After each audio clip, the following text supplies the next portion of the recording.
My name is Stephanie Matthews, 34 years old, and a single mom to my 7-year-old son Ethan.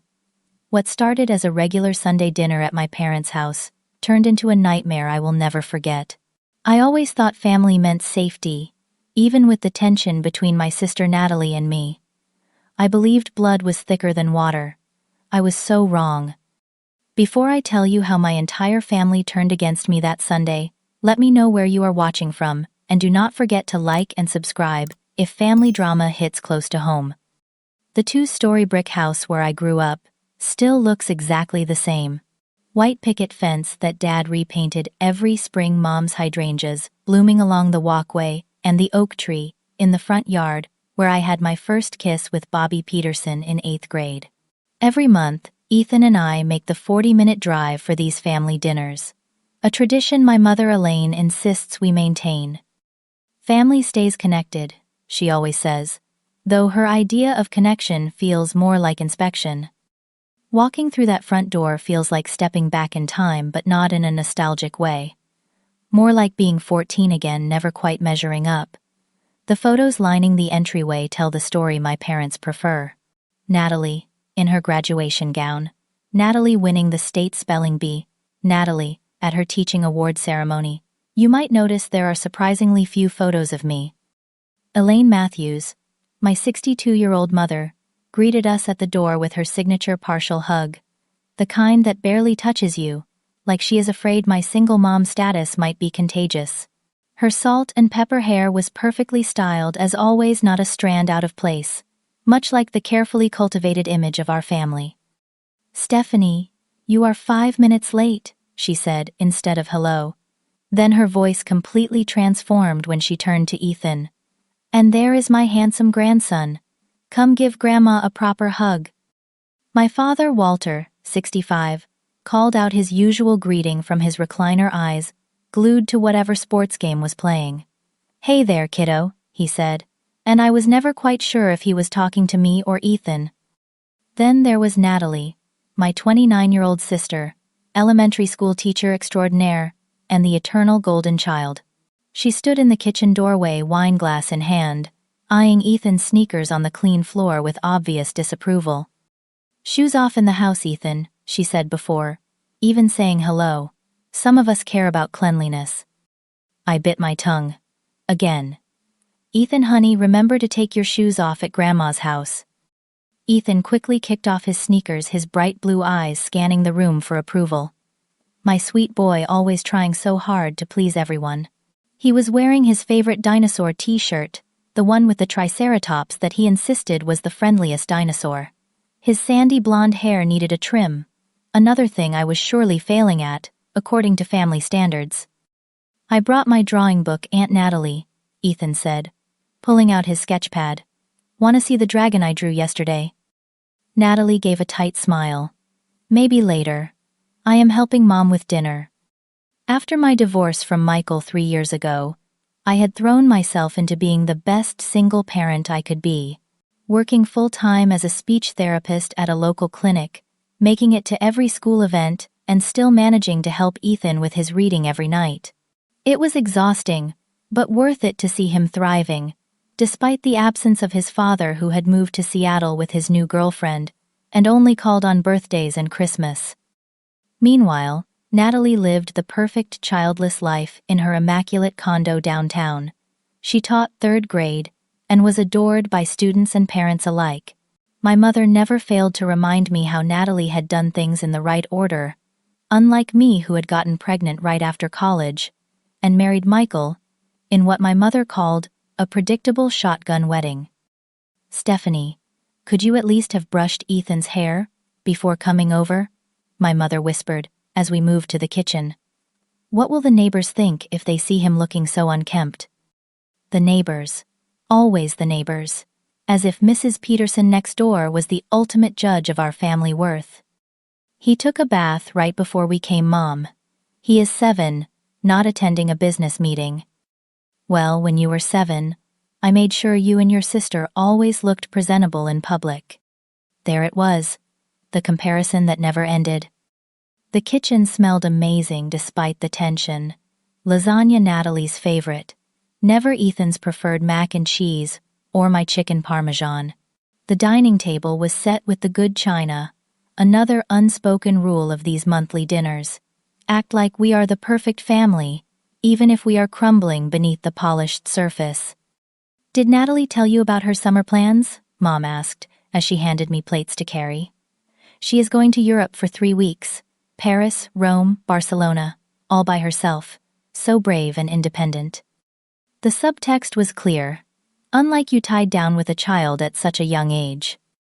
These dinners followed an unspoken script. Mom would praise Natalie. Natalie would humble brag about her achievements. Dad would stay silent, and I would try to highlight Ethan's small victories, only to have them diminished by comparisons to Natalie at his age. "Ethan got an A on his science project," I would say. "Well, Natalie was reading at a 6th grade level when she was 7," Mom would counter. I kept coming to these dinners because I believed Ethan needed family connections. He needed to know his grandparents and his aunt, even if they made me feel like I was constantly failing. I wanted him to have what I never did growing up, a sense of belonging. I was beginning to wonder if that was possible in this house. "Dinner is served," my mother announced proudly, placing the steaming lasagna in the center of the table. The cheese bubbled on top, and the rich aroma of tomato sauce and herbs filled the dining room. It was Natalie's recipe, of course, one she had perfected during a cooking class she took last fall. "It looks delicious, Mom," I said, genuinely appreciating the effort despite everything else. Natalie helped with the sauce, Mom added, as if I had not given sufficient praise. "She has such a natural talent in the kitchen." Ethan climbed into his chair, his eyes wide at the sight of the garlic bread basket. "Can I have 2 pieces, Grandma?" he asked politely. "Just 1 for now," I said gently. "Let us make sure everyone gets some first." "Oh, let him have 2, Natalie interjected. "It is not like he will listen to you anyway." I felt the familiar sting of her words, but maintained my smile for Ethan's sake. This was her pattern, subtly undermining my parenting while pretending to be the fun, indulgent aunt. As we ate, Mom steered the conversation toward Natalie's achievements as usual.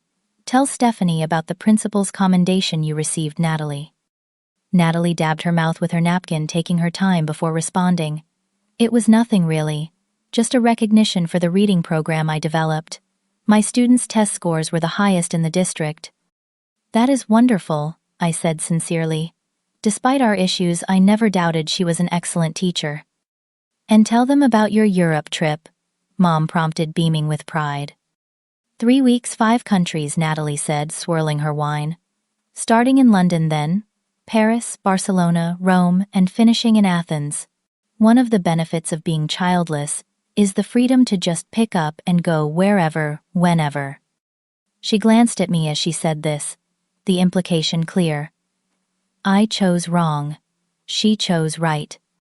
"Will you bring me something, Aunt Natalie?" Ethan asked innocently. "Of course, buddy. Maybe a little Eiffel Tower for your room." Dad finally spoke up from his end of the table. "Pass the bread, will you?" His contribution to the conversation complete, he returned to silence. As dinner progressed, Ethan grew increasingly fidgety, a normal behavior for a 7-year-old boy who had been sitting at a formal dinner table for over 30 minutes. He had been so good using his napkin and saying please and thank you without prompting. "Ethan, would you like some grape juice?" Mom offered already, pouring it into one of her crystal glasses before I could object. "Mom, maybe use a regular cup. Those glasses are pretty fragile," I suggested carefully. "Nonsense. He needs to learn how to handle nice things." She dismissed my concern with a wave. Natalie was using proper glasses at 5. "Thanks, Grandma," Ethan said carefully, taking the glass with both hands. Natalie eyed him suspiciously. "Be careful with that. Those are crystal, not plastic sippy cups." "He knows, Natalie," I said, feeling defensive. "He is 7, not 2. "Well, with your permissive parenting style, it is hard to tell sometimes," she muttered loud enough for everyone to hear. Mom nodded in agreement. "Children need structure, Stephanie. Back in our day, children had consequences for misbehavior. They learned respect. Times change, Mom. Research shows positive reinforcement works better than punishment, I replied, trying to keep my voice even. And that is why this generation is so entitled, Natalie added. No discipline. Dad grunted in agreement from his end of the table, his eyes still fixed on the football game visible from his seat. I noticed Ethan growing uncomfortable with the tension, his little shoulders hunching as he concentrated extra hard on eating properly. He was trying so hard to be good to meet their impossible standards. "Can I have dessert now?" he asked when he finished his last bite of lasagna. "What do we say?" I prompted gently. "Please, may I have dessert now?" Mom smiled approvingly. "At least you have taught him manners. Yes, there is chocolate cake in the kitchen." As Mom went to get the cake, Ethan reached for his juice, his excitement, making him less careful. His small hand bumped the crystal glass, and in slow motion, I watched as the dark purple liquid spilled across the white tablecloth and splashed onto Natalie's cream-colored blouse. The silence that followed felt eternal. "Oh my God!" Natalie jumped up, the purple stain spreading across her chest. "This is brand new. It cost $150. Ethan's eyes went wide with fear. "I am sorry, Aunt Natalie. I did not mean to." I immediately grabbed my napkin and stood up. "It was an accident, Natalie. Here, let me help you blot it before it sets." "Keep your hands off me," Natalie snapped, backing away. "This is exactly what happens when you do not teach kids proper discipline." Mom returned with the cake, took one look at the situation, and set the dessert down with a heavy sigh. "Oh, Ethan," she said, disappointment dripping from her voice. But then, I caught something else in her expression, as she glanced at Natalie, something that made my stomach twist. It was almost like satisfaction. As if this incident proved every point they had been making about my parenting. "I can wash it right now," I offered. "If we treat it quickly, it might not stain." Natalie's face flushed with anger, and I could see she was about to explode. This was more than about a blouse. This was years of resentment, finding an outlet.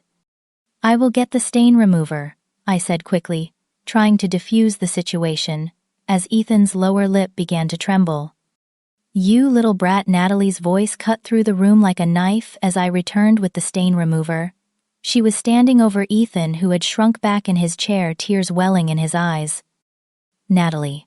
I rushed forward, positioning myself between her and my son. "It was an accident.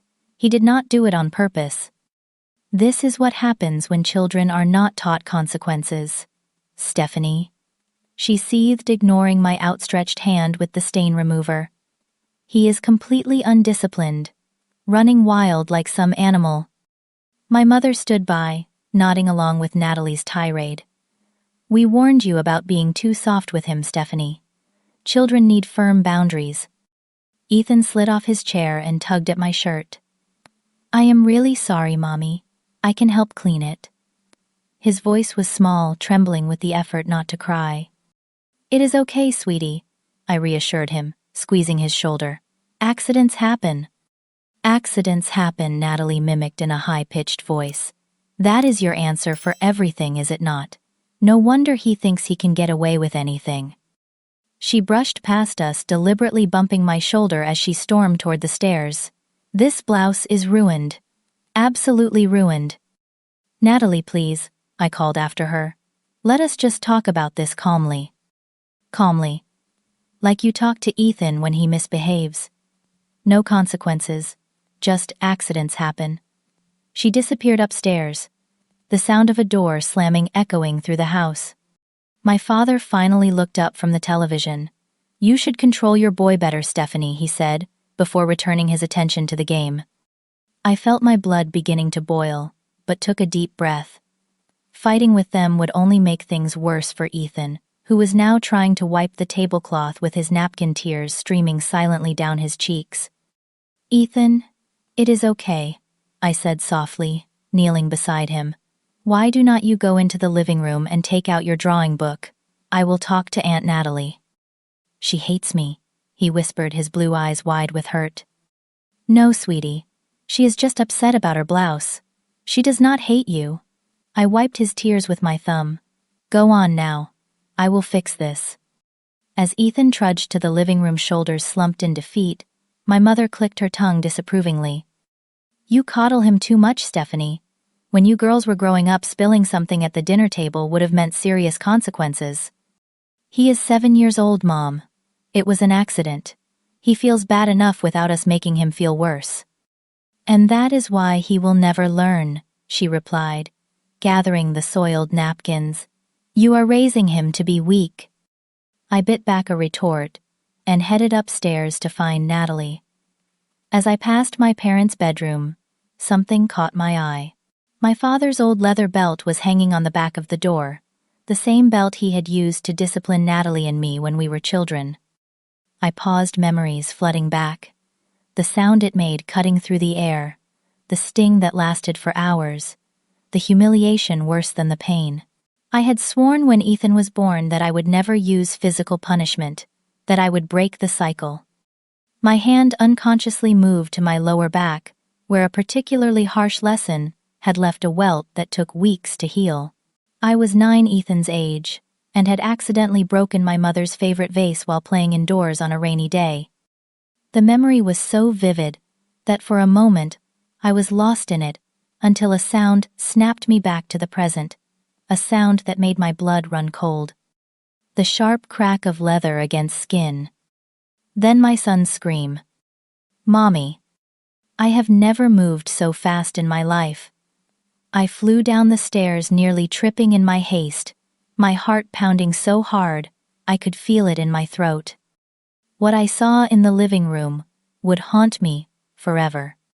Ethan was cowering in the corner of the living room, his small body curled into a protective ball. His dinosaur t-shirt had ridden up, exposing his lower back and the angry red welt forming there. Natalie stood over him, my father's belt gripped tightly in her hand, raised for another strike. What are you doing? I screamed, lunging forward. The belt came down again, catching Ethan across his legs before I could reach them. His shriek pierced my heart like a physical pain. This is how you teach respect, Natalie shouted, her face contorted with a rage I had never seen before. This is what he needs. I grabbed the belt mid-swing, yanking it from her grasp with such force that she stumbled backward. Get away from my son, I screamed, throwing the belt across the room. I scooped Ethan into my arms, his body trembling against mine, as he sobbed uncontrollably. It is okay, baby. It is okay. Mommy's here, I whispered, though nothing was okay. Nothing would ever be okay again. Only then did I notice my mother standing in the doorway watching. She had not intervened. She had not tried to stop it. Instead, there was a small, satisfied smile playing at the corners of her mouth. He needed that, she said calmly. Sometimes a good spanking is the only thing that gets through to children. A spanking? I was incredulous. She was whipping him with a belt. He is 7 years old. My father remained in his recliner just feet away from where his grandson had been assaulted. He had not moved, had not even turned down the volume on the television. Let me see, sweetie, I said gently, trying to examine Ethan's legs. 2 angry welts were forming, one across his calves and another on his lower back where his shirt had risen up. My vision blurred with tears of rage and horror. How dare you? I said, my voice dangerously quiet as I turned to face my sister. How dare you touch my child? Natalie crossed her arms, defiant. Someone had to discipline him. You certainly were not going to do it. It was just a couple of swats with the belt. We got much worse at his age, and we turned out fine. Fine. I laughed, a harsh, bitter sound. You think this is fine? Beating a child? You think we turned out fine? Do not be so dramatic, Stephanie, my mother interjected, stepping further into the room. It was hardly a beating. When you girls were growing up. I know exactly what happened when we were growing up, Mother. And I swore I would never continue that cycle of abuse with my son. Abuse. My mother's eyes widened in indignation. How dare you use that word in this house? We disciplined you girls because we loved you. That was not love, I said, standing up with Ethan still clinging to me.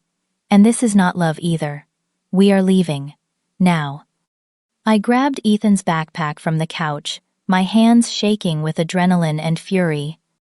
You are overreacting, Natalie said, rolling her eyes. It was just a belt, and he ruined my blouse. A blouse. You assaulted my child over a blouse. I felt something break inside me, some final thread of familial loyalty snapping. You are a teacher, Natalie. You work with children every day. What would your principal think of this? Something flickered in Natalie's eyes. Fear, maybe? The realization of what she had done, of what it could mean for her career. You would not dare, she whispered. I pulled out my phone, my decision made in that moment. I am calling the police. My mother moved with surprising speed for a woman in her 60s, snatching the phone from my hand. Do not you dare call the police on your own sister. It will ruin her life, her career. Over what? A little discipline. Give me my phone, Mom. I held out my hand, trying to keep my voice steady for Ethan's sake. She clutched my phone to her chest, shaking her head. I will not let you destroy this family over your overprotective nonsense. My father finally spoke, his voice cutting through the tension. Your mother is right, Stephanie. You are raising a spoiled brat. You should be thanking your sister for trying to instill some discipline. I stared at him. This man who had never protected me, who was now failing to protect his grandson, thanking her for assaulting my child. My mother laughed, a cold, dismissive sound that chilled me. It was just a belt, Stephanie. Stop being so dramatic. In that moment, I saw my family clearly for perhaps the first time. The dysfunction, the cruelty masked as discipline, the cycle of abuse that would continue unless someone had the courage to break it. That someone would be me. Ethan and I are leaving, I said, my voice steadier than I felt. And do not think this is over. What does that mean? My mother's voice held a note of uncertainty now. It means I am done protecting the people who hurt us. It means there are consequences for adults too, not just children. I carried Ethan to the door, his face buried in my neck, his tears soaking my collar. If you walk out that door and cause trouble for your sister, do not bother coming back, my father called after me. I paused at the threshold, turning to look at these three people who called themselves my family. I would not dream of it. As I strapped a still sobbing Ethan into his car seat, my hands were shaking so badly I could barely manage the buckle. My phone was still inside with my mother, but at that moment all that mattered was getting my son to safety. It hurts, Mommy, he whimpered, trying not to touch his back against the seat. I know, baby. We are going to get you help. I kissed his forehead, my tears falling onto his cheeks. I am so sorry this happened, so sorry I did not protect you. As I pulled out of the driveway, I caught a glimpse of my mother and Natalie watching from the window. They had no idea what I would do next. No idea at all. The emergency room at Memorial Hospital was mercifully quiet for a Sunday evening. I carried Ethan inside his arms locked around my neck, his sobs having subsided into occasional hiccups and sniffles. The fluorescent lights seemed too harsh, too exposing, and for a brief moment, I hesitated. Was I overreacting? Was this really necessary? Then Ethan whimpered, as my hand accidentally brushed against one of his welts, and any doubt vanished. This was not just family drama. This was abuse. The triage nurse, Kimberly, according to her name tag, took one look at Ethan's tear-stained face and my own wild expression and ushered us immediately into an examination room. What happened? She asked, gently helping me settle Ethan onto the examination table. My sister, my voice cracked. She hit him with a belt. For spilling juice. Kimberly's professional demeanor did not slip, but I saw something harden in her eyes. I need to document his injuries. Is that okay? I nodded, helping Ethan remove his t-shirt. The red welts stood out starkly against his pale skin, one across his lower back and two on his legs. Kimberly took photographs, her movements, efficient but gentle. These are the worst ones, I said, pointing. But she hit him at least 3 times before I could stop her. Dr. Thomas will be in shortly, Kimberly said, giving my shoulder a supportive squeeze. You did the right thing bringing him in. Dr. Thomas was a middle-aged man, with kind eyes and a calm manner that seemed to immediately put Ethan at ease. He examined the welts carefully, asked Ethan some gentle questions about what happened, and then asked if he could speak with me privately.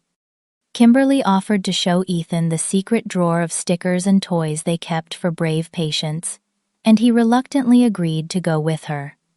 Mrs. Matthews, Dr. Thomas began once we were alone. Miss, I corrected automatically. I am divorced. Miss Matthews, he amended. What I am seeing are clear signs of child abuse. The law requires me to report this to both the police and Child Protective Services. My heart raced. I understand. That is why I brought him here. I want to press charges against my sister. She is an elementary school teacher. I added the significance of this fact hanging in the air between us. Dr. Thomas nodded gravely. Officer Michael has been called and will be here shortly to take your statement. In the meantime, I am prescribing a mild pain reliever for Ethan and a topical cream for the welts. Officer Michael arrived while Ethan was still with Kimberly, collecting what seemed like one of every sticker in their collection. He was a tall, broad-shouldered man with a notebook and a serious expression that softened when I explained what had happened. You did the right thing coming here, he assured me, echoing Kimberly's words. Many people would try to keep this kind of thing in the family. That is exactly what my mother wanted, I said bitterly. She took my phone to prevent me from calling the police. She said I would ruin my sister's life. Your sister made her own choices, Officer Michael said firmly, and there are consequences for those choices. As I gave my statement detailing everything that had happened, I felt simultaneously powerful and terrified. This was really happening. I was reporting my own sister for child abuse. I was breaking the family code of silence that had protected generations of discipline that crossed the line into abuse.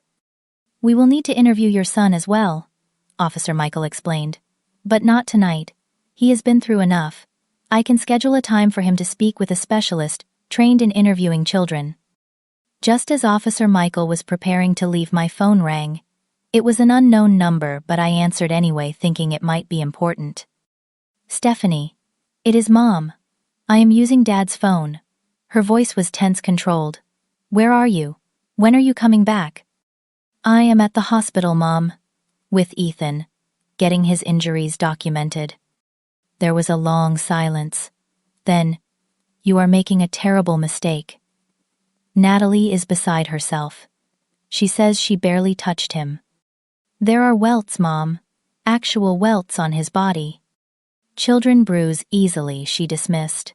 You need to bring Ethan home now, and we can discuss this as a family. There is nothing to discuss. Natalie assaulted my son. Do not be ridiculous. It was discipline, not assault. If you pursue this, you will destroy your sister's career. Is that what you want? To ruin her life over a moment of poor judgment? I looked at Officer Michael, who could clearly hear my mother's raised voice through the phone. He gave me an encouraging nod. What I want, I said clearly, is for my son to be safe. What I want is for Natalie to face consequences for hurting a child. What I want is to break this cycle of abuse that our family calls discipline. If you do this, my mother's voice dropped to a threatening whisper, you are no longer my daughter. Do you understand me? You will be dead to this family. The words stung, but less than I would have expected. I understand perfectly, Mom. Goodbye. I hung up my hands, surprisingly steady now.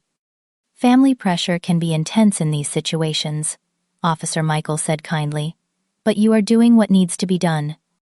After Officer Michael left promising to be in touch soon, I called the only friend I knew I could count on. Lauren had been my roommate in college and had stuck by me through my pregnancy, my hasty marriage, and my eventual divorce. I need help, I said when she answered. Something terrible has happened. Lauren listened without interrupting as I explained everything. When I finished, her response was immediate and certain. "Bring Ethan to my place. You both can stay as long as you need to. And I am calling my cousin Diane. She is a family lawyer."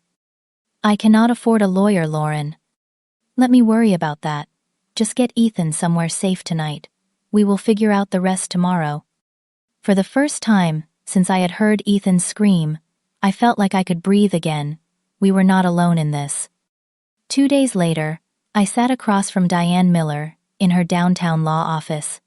She was a sharp-featured woman with reading glasses perched on her nose and a no-nonsense attitude that I found immensely reassuring.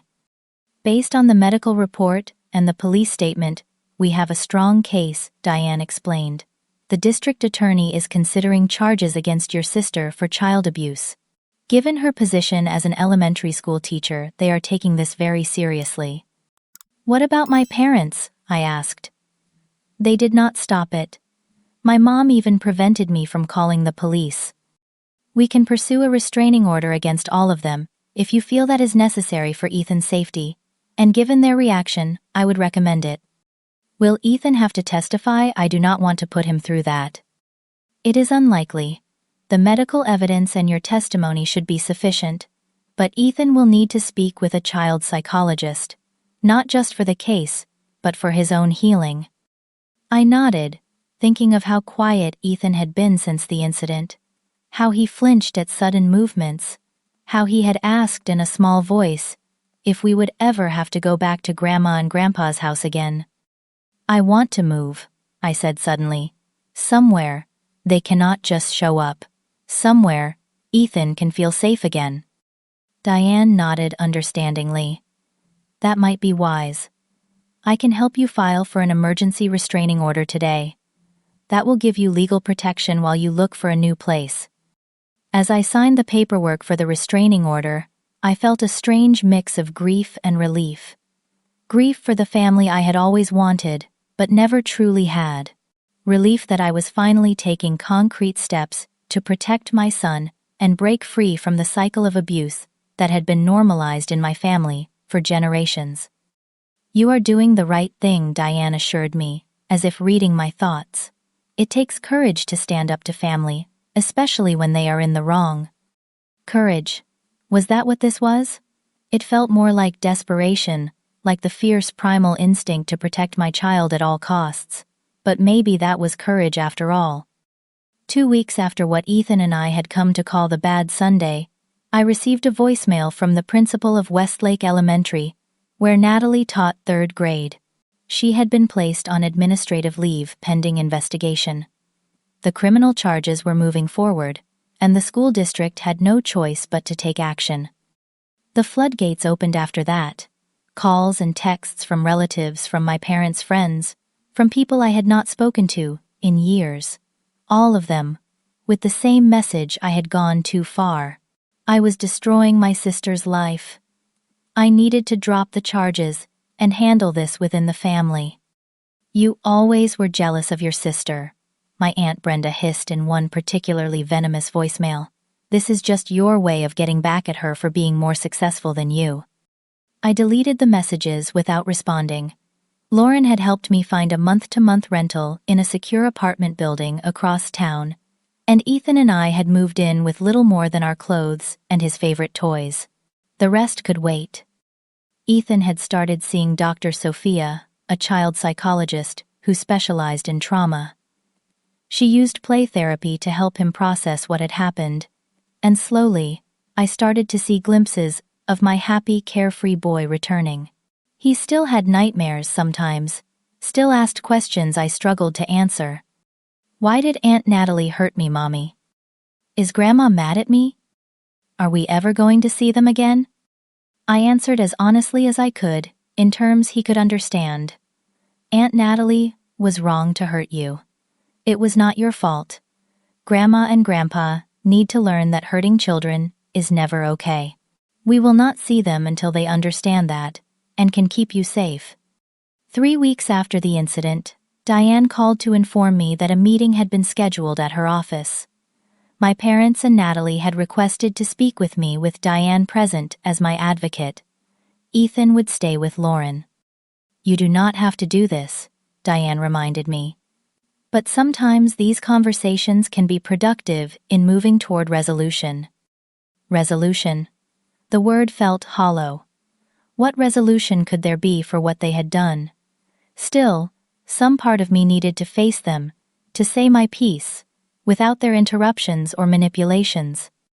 The conference room at Diane's office felt too small once we were all inside.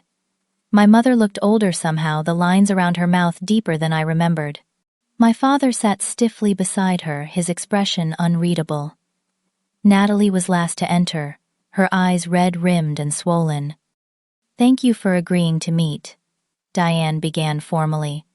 My client has consented to this conversation in hopes of moving toward a resolution that prioritizes Ethan's well-being and safety. This has gone far enough, my mother said, immediately ignoring Diane completely. Stephanie, you need to drop these ridiculous charges. Your sister is about to lose everything over one mistake. One mistake, I repeated, my voice steadier than I expected. She took a belt to my 7-year-old son for spilling juice. You watched it happen. Dad sat there and did nothing. And then, you tried to prevent me from getting help. It was discipline, my father insisted. The same discipline we used with you girls. And you turned out fine. Did we? I challenged him. Did we really turn out fine, Dad?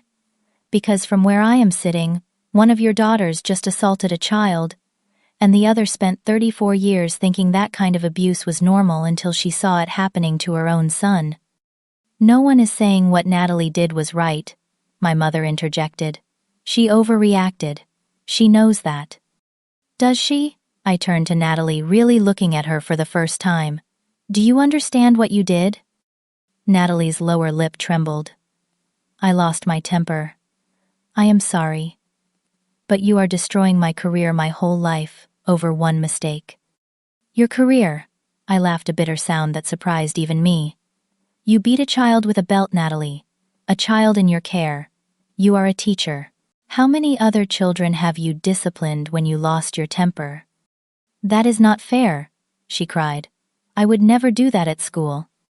But you did it to your nephew. In what world is that okay? I grew up thinking it was normal, she said quietly, just like you did. And there it was, the heart of it all. The cycle of abuse passed down through generations, normalized and justified as discipline or tough love. That is why I am doing this, I said, my voice softening slightly, because it was normal in our family, because no one ever stood up and said, this stops here. Well, I am saying it now. This stops with me. This stops with Ethan. My mother scoffed. So you will tear this family apart over a few welts that have probably already healed. I turned to her, really seeing her for perhaps the first time. Not as my mother, not as an authority figure I had spent my life trying to please, but as a woman who had perpetuated harm and called it love. The welts will heal, Mom. The trust will not. Not without real change. Not without all of you acknowledging what happened was wrong. Not just a mistake or an overreaction, but fundamentally wrong. What do you want from us? My father asked, his voice gruff with emotion. I rarely heard from him. I want you to get help. All of you. I want you to understand why what happened was abuse, not discipline. I want you to learn other ways to interact with children, and until you do, you will not see Ethan again. You cannot keep our grandson from us, my mother said. But there was a hint of uncertainty in her voice now. Actually, she can, Diane interjected smoothly. The court has already granted a temporary restraining order. Given the circumstances, we would have no difficulty making it permanent. This is not what I want, I said honestly. I want Ethan to have grandparents who love and protect him. I want him to have an aunt who respects his boundaries. But right now, none of you are safe for him to be around. Natalie was openly crying now. What can I do, please, Stephanie? Tell me what I can do to make this right. I looked at my sister. This person I had both loved and resented my entire life. and felt an unexpected pang of compassion. She was a product of the same dysfunctional family I was. The difference was, I had chosen to break the cycle. She had not, at least not yet. Get therapy, Natalie. Real therapy. Anger management. Parenting classes. Show me you understand why what you did was wrong and that you are committed to changing.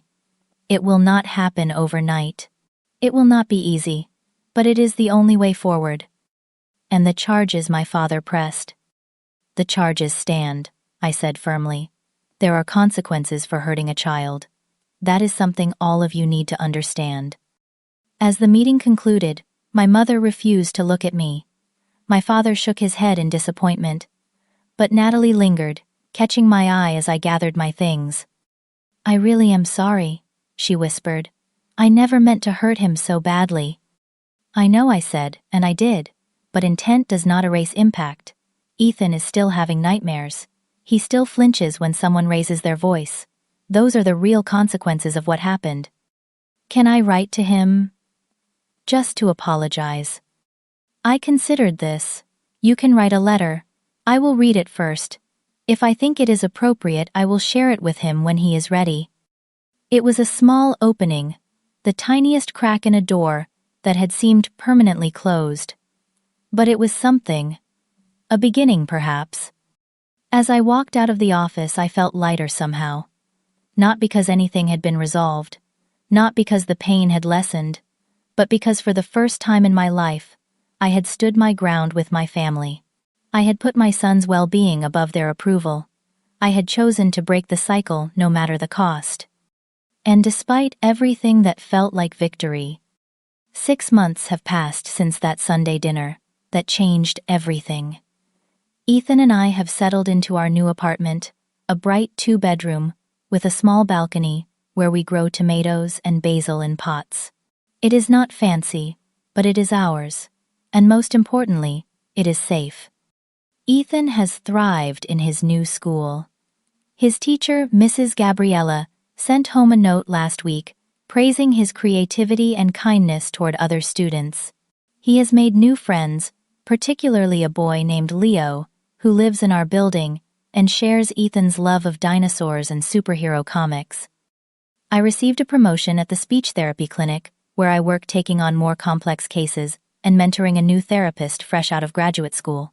The additional income has made our lives more comfortable, allowing for small luxuries like swimming lessons for Ethan and occasionally ordering takeout on Friday nights, our special movie and pizza tradition.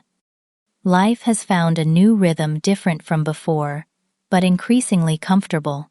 We have built a chosen family of friends who support us and understand what we have been through without judgment. The legal proceedings against Natalie concluded with a plea agreement. She accepted responsibility for child abuse, received probation, and is required to complete extensive therapy and parenting education classes. Her teaching license was suspended, though not permanently revoked. She has been working at a bookstore, and according to her therapist who updates Diane with Natalie's permission, making significant progress in understanding the roots of her behavior. My parents remain distant. My father has not spoken to me since the meeting in Diane's office. My mother calls occasionally, our conversations brief and superficial.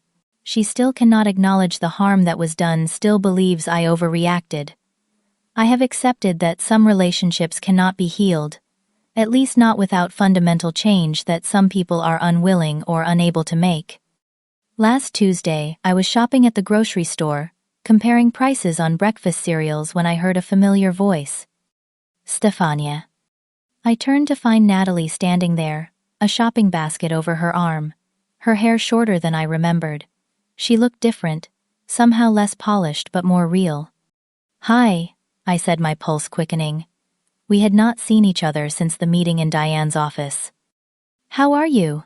She asked, shifting uncomfortably from one foot to the other. How is Ethan? We are doing well, I said cautiously. Ethan is enjoying his new school. She nodded, eyes downcast. I have been wanting to tell you something, but I did not want to push. I just want you to know that I understand now. What I did was inexcusable, It was abuse, not discipline. I have been working with my therapist to understand why I reacted that way, and how to make sure I never do anything like that again. I studied her face looking for signs of the old Natalie, the performative perfection, the underlying resentment. Instead, I saw something new. Humility, perhaps. Genuine regret. "That is good to hear," I said finally. "It matters that you understand." "I wrote another letter for Ethan," she said, pulling an envelope from her purse. "If you think he is ready, no pressure if he is not." I took the envelope, noting the careful printing of Ethan's name. "I will read it first," I warned her. Of course, she agreed quickly. "And if you think it is okay, maybe someday, when he is ready. Maybe I could see him, with supervision, of course. However you would feel comfortable." The old me would have agreed immediately, eager to smooth things over, to please, to pretend everything was fine. The new me considered carefully. "That is not up to me," I said finally. "It is up to Ethan. When and if he wants to see you, we can discuss what that might look like, but it would be entirely on his terms." Natalie nodded, accepting this boundary without argument, another change from before. "I understand. Thank you for even considering it." As we parted ways, I felt neither the sharp pain of before, nor a false sense of resolution. Instead, there was a quiet acknowledgement that healing is not linear, that some relationships can be cautiously rebuilt, while others may need to remain distant, and that protecting my son's sense of safety would always be my priority.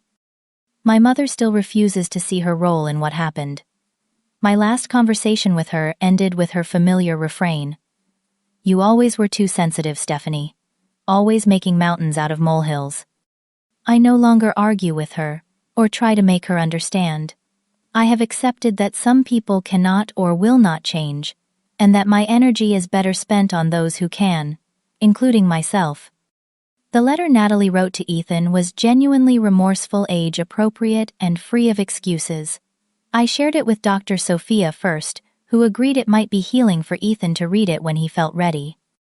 "Aunt Natalie wrote you a letter," I told him one evening after dinner. "Would you like to read it?" He considered this seriously, his small face solemn. "Maybe tomorrow," he said finally. "Not today." "That is perfectly fine," I assured him. "There is no rush. It is entirely your choice." And that perhaps has been the most profound lesson in all of this. Choice. The power to choose safety over obligation. The power to set boundaries, even with family. The power to break cycles of harm that have persisted for generations. Healing has come in unexpected ways. Through the support of friends who became family. Through therapy both for Ethan and for me. Through the quiet joy of ordinary days unshadowed by fear or tension. Through the knowledge that I did what was necessary to protect my child, no matter how difficult. I look at Ethan, now building a Lego spaceship on the living room floor, humming to himself, safe and secure, in the knowledge that in this home, he will never be hurt as punishment, never be shamed for accidents, never be made to feel less than, precious and worthy of protection. The cycle stops here, with us. Sometimes family is not who you are born to, but who you choose to become. Sometimes the greatest act of love is having the courage to say no more. Sometimes the hardest boundaries to set are the ones that ultimately lead to the deepest healing. Have you ever had to make a difficult choice to protect yourself or someone you love? What gave you the strength to do what was necessary, even when it was painful? I would love to hear your stories in the comments below. Remember to like this video if it resonated with you, subscribe for more stories of resilience and healing, and share with someone who might need to hear that it is okay to choose safety over family obligation. Thank you for listening to my story, and remember, you are never alone in your journey toward healing.